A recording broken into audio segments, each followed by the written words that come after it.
Hi guys, good morning. কেমন আছো তোমরা সবাই? Welcome back to the channel. Welcome তোমাদের একটা নতুন ভিডিওতে। ঘড়িতে বাজছে এখন দুপুর 2:30 মতো। স্নান টান করে এসে দেখলাম বাইরে প্রচণ্ড পরিমাণে মেঘ করেছে। এই সদ্য স্নান করে আমি আসলাম। এসেই এত সুন্দর একটা ওয়েদার দেখে মনটা একদম খুশিতে ভরে গেল। যা প্রচণ্ড গরম পড়ছে কিছুদিন ধরে, এই দিনের বেলাটা গরম পড়ছে আর বিকেল হলেই ঝড় বৃষ্টি। তবে আজকে দেখি বিকেলের আগেই যেন স্টার্ট হয়ে যাচ্ছে। যেহেতু আজকে একটু হেয়ার ওয়াশ করলাম, একটু স্নান করতে করতে লেটই হয়ে গেছে, তাই লাঞ্চ করতেও আজকে লেট। এই যে বাপির খাবার গোছানো হয়েছে। আজকে লাঞ্চে গোটাটাই নিরামিষ, কিন্তু সমস্ত যেন লোভনীয় খাবারে ভর্তি। কবির হাতে রয়েছে কুমড়ো ফুলের বড়া, একদম লাল লাল, পুরো রেস্টুরেন্টের মতো। এর সাথে আজকে হয়েছে লাউ শাক, যেটা খেতে আমি প্রচণ্ড বেশি ভালোবাসি। আর আজকে বেশ অনেক দিন পর খাবো লাউ শাক। এই বড়া বা ভাজাভুজি কোনো জিনিস না আমি ভাতের থেকে শুধু শুধু খেতে বেশি ভালোবাসি। তাই মা ওখানে বাপির খাবারটা গোছাচ্ছে আর কবি ভাজছে, ওখান থেকে একটা নিয়ে অলরেডি খাওয়া স্টার্ট করে দিয়েছি। ওদিকে মা আমাদের সবার খাবার দাবার গোছাচ্ছে। এই দেখো কেমন একটা ওয়েদার ছিল না, বৃষ্টি বৃষ্টি। অলরেডি বৃষ্টি স্টার্টও হয়ে গেছে। চলো বাইরে বৃষ্টি পড়ুক, আমরা ওদিকে আমাদের লাঞ্চটা সেরে নিই। আজকে অনেক দিন পর এই লাউ শাক দিয়ে একটুখানি ভাত খাচ্ছি। সত্যি কথা, বিগত একটা বছর আমি এই সমস্ত খাবারকে প্রচণ্ড বেশি মিস করেছি। যে কদিন ছুটিতে আমরা বাড়িতে আসতাম বিহার থেকে, সবসময় এই খাবারগুলো খাওয়া হতো না। মা বেশি করে মাছ মাংস এই সমস্তই রান্না করতো। আর একটা খাবারের সাথে তোমাদের আজকে পরিচয় করাই।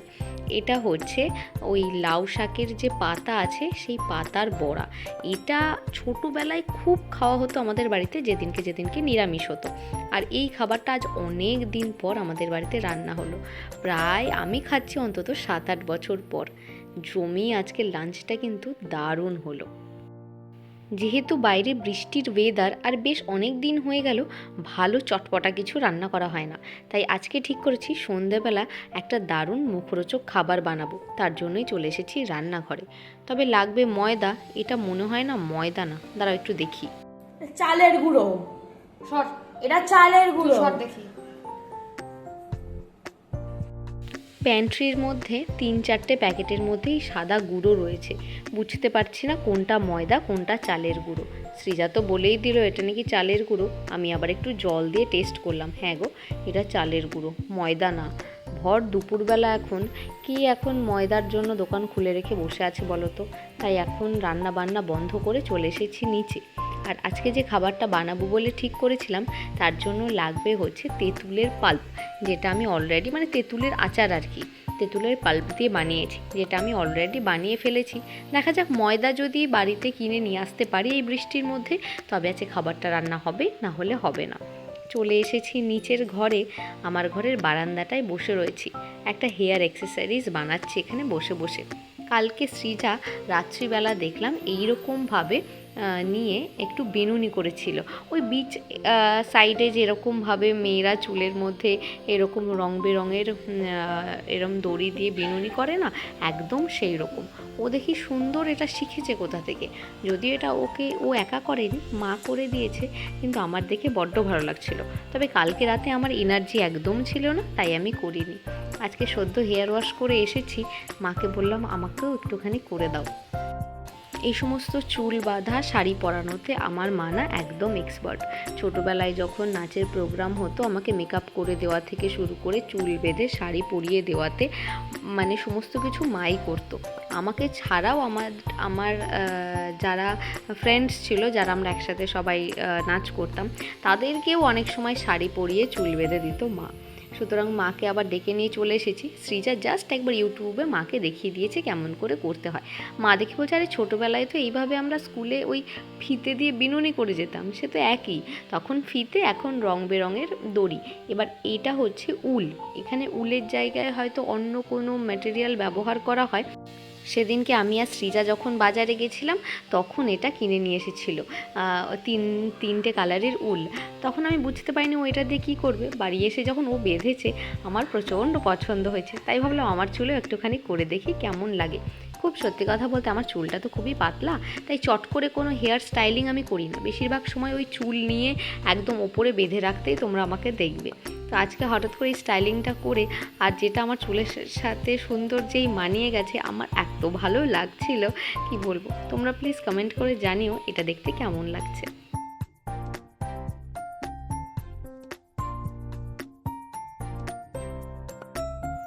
এতক্ষণ হয়ে গেল, বাইরে বৃষ্টির কোনো অন্ত নেই, বৃষ্টি এখানে পড়েই চলেছে। আমার একটু গরম লাগছিল, চুলগুলো ছেড়ে রেখে দিয়েছিলাম তো, তাই একটুখানি বেঁধে নিয়েছি।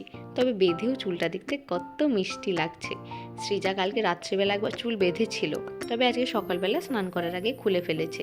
আমার চুলে এতখানি বিনুনি করার পর অনেকটা টাইম লাগে তাকে একটা করতে, মায়ের আর ধৈর্য ছিল না সৃজাকে করে দেওয়ার। মা সৃজাকে কথা দিয়েছিল যে রাত্রিবেলা তোকে আবার করে দেবো, কিন্তু ওই যে ওর তো আর তর্স হয় না, মা যেই চলে গেছে ও এবার আমাকে ধরেছে, তাই ওকেও আমি একটু একটু করে দিচ্ছি।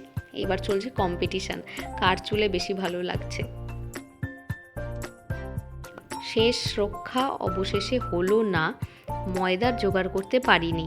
ময়দার সাবস্টিটিউট আমি এখানে ব্যবহার করছি আটা। জানি না কেমন হবে, একটা জিনিস আজকে বানাবো ভাবলাম, বৃষ্টি এসে সমস্তটা ভণ্ডোল করে দিল। যাই হোক, আমি এখানে বেশি করে একটু আটা নিয়ে নিয়েছি, তার মধ্যে দিয়ে দিলাম ওই 1/2 টিস্পুন মতো একটুখানি বেকিং পাউডার, স্বাদ মতো নুন, একটুখানি কালো জিরে আর বেশি করে সাদা তেল দিয়ে খুব ভালো করে ময়ান দিয়ে নিচ্ছি। ভালো করে ময়ান হয়ে গেলে ওই হোল্ডিং শেপে যেই চলে আসবে, তখন এটাকে একদম অল্প অল্প জল দিয়ে শক্ত করে মেখে নেব। আর হ্যাঁ, তোমাদের বলেই দিই যে এখন কি বানাবো। আজকে বাড়িতেই ভাবছি বানাবো একটুখানি পাপড়ি চাট। সকালবেলা আজকে যখন রান্নাঘরে এসেছিলাম, মা দেখলাম মোর সুপার মার্কেট থেকে ওই ফুচকার দোকানে যে পাতাগুলোতে পাপড়ি চাট দেয় না, সেই পাতাগুলো কিনে নিয়ে এসেছে। আমাদের বাড়িতে তো ওই সত্যনারায়ণের পুজো হয় প্রত্যেক মাসে, যার জন্য ওই পাতাগুলো মা নিয়ে আসে প্রসাদ খাওয়ার জন্য। ওটা দেখেই আজকে আমার মনে ইচ্ছে হয়েছিল যে আজকে সন্ধ্যাবেলা একটুখানি পাপড়ি চাট খাবো। সেই জন্যই তোড়জোড় একদম দুপুর থেকেই শুরু করে দিয়েছিলাম। আমি এখানে একটুখানি বানাচ্ছি গ্রিন চাটনি। পাপড়ি চাটের এটা কিন্তু অন্যতম একটা গুরুত্বপূর্ণ উপাদান। কিছুই না, একটুখানি ধনে পাতা নিয়ে নিয়েছি, এর সাথে একটু পুদিনা হলেও ভালো হতো। আমাদের নিচে উঠানেই পুদিনা গাছ আছে, তবে এই বৃষ্টিতে আমি আর সেখানে যেতে পারবো না। কয়েকটা কাঁচা লঙ্কা আর তার সাথে একটু চাট মশলা দিয়ে অল্প একটু জল দিয়ে ভালো করে ব্লেন্ড করে নিলেই গ্রিন চাটনি কিন্তু আমাদের এখানে একদম রেডি হয়ে যাবে। পাপড়ি চাটের জন্য একটা মশলা বানাতে হবে, যার জন্য একটা শুকনো কড়াইতে আমি নিয়ে নিয়েছি 2টো শুকনো লঙ্কা, গোলমরিচ, একটুখানি জোয়ান নিয়েছি আর তার সাথে বেশি করে জিরে নিয়েছি। হালকা ড্রাই রোস্ট করে সুন্দর করে মিক্সিতে গ্রাইন্ড করে নিয়েছি। পাপড়ি চাটের জন্য মেইন মশলা আমাদের এখানে একদম রেডি হয়ে গেছে। প্রায় 20 মিনিট মতো আটাটাকে আমি রেস্টে রেখেছিলাম, আর আটাটাকে কিন্তু মোটামুটি শক্তভাবেই মেখেছিলাম। এবার যেহেতু এটা একটু রেস্টে ছিল, তাই একটু নরম হয়ে গেছে। এইবার এটাকে আমরা ছোট ছোট করে লেচি কেটে নেব। খুব ছোট লেচি করব না, প্রথমে না আমরা একটা বড় রুটির মতো বানিয়ে নেব, তারপরে ওটাকে ছোট ছোট করে পাপড়ি চাটের আকারে কেটে নেব। এর আগে আমি কখনো পাপড়ি চাট বানাইনি, আমি এটা ইউটিউব থেকেই অবশ্যই শিখেছি। কিন্তু বিষয়টা কি বলো তো, সবাই দেখছি আটা দিয়ে না ময়দা দিয়ে পাপড়ি চাটের পাপড়িগুলো বানাচ্ছে, কিন্তু আমার কাছে তো আজকে ময়দা ছিল না। আমার কাছে এটাই আজকে চ্যালেঞ্জ যে ময়দা ছাড়া আটা দিয়ে পাপড়ি চাট কীভাবে হয়। যদিও আমার জানা নেই যে আটা দিয়েও পাপড়ি চাটের পাপড়ি হয় কি না। চলো দেখা যাক, যা হবে সেটাই তোমাদের সাথে শেয়ার করব। প্রথমবার বানাচ্ছি, একটু ভুল তো হবেই। এই যে বড় একটা রুটির মতো আমি বেলে নিয়েছি, আর এটা যতটা সম্ভব আমি পাতলা করে বেলেছি। এবার একটা ফর্ক দিয়ে গোটা রুটিটাকে এরকম ফুটো ফুটো করে দিলাম, যাতে তেলে দেওয়ার পর না পাপড়িগুলো কোনোভাবেই ফুলে লুচি না হয়ে যায়। এবারে ছোটো মতো একটা মুখ নিয়েছি, এটা হচ্ছে আমার জোয়ানের কৌটোর মুখ সেটা দিয়ে আমি গোল গোল গোল গোল করে পাপড়িগুলো এখানে কেটে নিচ্ছি। খুব বড় পাপড়ি আমি এখানে করিনি, মিডিয়াম সাইজের পাপড়ি আমি এখানে বানানোর চেষ্টা করছি। আসলে এই মুখটা ছাড়া আর অন্য কোনো কিছু আমি খুঁজে পাইনি যেটা দিয়ে পাপড়িগুলো কাটা যেতে পারে, তাই আমি এই মিডিয়াম সাইজের মুখটা দিয়েই পাপড়িগুলোকে কেটে নিয়েছি। এই যে বেশ অনেকগুলো পাপড়ি আমার কাটা হয়ে গেছে। আর এই কড়াইটাতে ওই দুপুরবেলা বড়াগুলো ভেজেছিল, লাউ পাতার বড়া, তারপরে কুমড়ো ফুলের বড়া, ওটার মধ্যে অনেকটা তেল ছিল। আমি আরেকটু তেল দিয়ে পাপড়িগুলো বসিয়ে দিয়েছি। তেলের টেম্পারেচার কিন্তু একদম মিডিয়াম থাকবে, খুব বেশি হাই থাকবে না, তাহলে কিন্তু পাপড়িগুলো একদম ক্রিস্পি হবে না। এই যে সর্বসাকুল্যে এই কটা পাপড়ি হয়েছে, কিন্তু না বেশ ক্রিস্পি হয়েছে, খেতেও বেশ ভালো লাগছে। আমি তো ভাজতে ভাজতেই 2-4টে খেয়ে নিয়েছি। চলো এবার মেন কাজটা করা যাক, পাপড়ি চাটটা বানানো যাক। আর এই যে সেই পাতা যেটাকে সকালবেলা দেখে আমার পাপড়ি চাট বানানোর কথা মাথাতে এসেছিল, এইগুলোতেই আজকে পাপড়ি চাট বানাবো। ঘরের প্লেট আজকে আর বের করব না। দোকানে আমরা যখনই পাপড়ি চাট খাই তখন পাপড়ি চাটের মধ্যে সেদ্ধ আলুও দেওয়া থাকে, যেটা আমার খুব একটা বেশি ভালো লাগে না। আসলে ওই আলুটা না আমার একটু পানসে পানসে লাগে, ফ্লেভারফুল মনে হয় না, যার জন্য আমি এখানে আর আলুটা ব্যবহার করিনি। তার মধ্যেও মা বাপি দুজনেই সুগার, আলু দেখলে খাবেই না, যার জন্য আমি আর আলু ব্যবহার করিনি। বাড়িতে বানিয়েছি বলে কথা, ইচ্ছা মতো আজকে পাপড়ি নেওয়া যাবে। দোকানে খেলে তো ওই হাতে গুনে 4-5টা পাপড়ি দেয়, কিন্তু যেহেতু বাড়িতে বানিয়েছি, এই হচ্ছে বাড়িতে বানিয়ে খাওয়ার মজা। খাটনিটা একটু বেশি হয়, কিন্তু ওই টেস্টও যেরকম বেশি হয়, তার সাথে সাথে যত ইচ্ছা তত খাওয়া যায়। প্রথমে পাপড়িগুলো প্লেটে নিয়ে নিয়েছি, ওপর দিয়ে দিলাম যে গ্রিন চাটনিটা বানিয়ে রেখেছিলাম সেটা। মন ভরে দই দিয়েছি, চাইলে আরও দই দেওয়া যেতে পারে। তার উপর দিয়ে দিচ্ছি তেঁতুলের চাটনি। কিছুই না, তেঁতুলটাকে গরম জলে একটুখানি ভিজিয়ে রেখে পাল্পটা বের করে গুড় দিয়ে ভালো করে ফুটিয়ে নিয়েছি। যে ভাজা মশলাটা বানিয়েছিলাম সেটা দিয়ে দিয়েছি। ওপর দিয়ে না একটুখানি ভুজিয়া দেওয়ার দরকার ছিল, তবে আমাদের বাড়িতে ভুজিয়া ছিল না। আর বৃষ্টির মধ্যে তোমরা তো জানোই আমি বাজারে যেতে পারিনি, তাই বাড়িতে ছিল চানাচুর, অনেকটা ভুজিয়ার মতোই দেখতে। তো ওই চানাচুরটা ওপর দিয়ে একটু দিয়ে দিলাম, ব্যাস আমাদের এখানে পাপড়ি চাট কিন্তু একদম রেডি।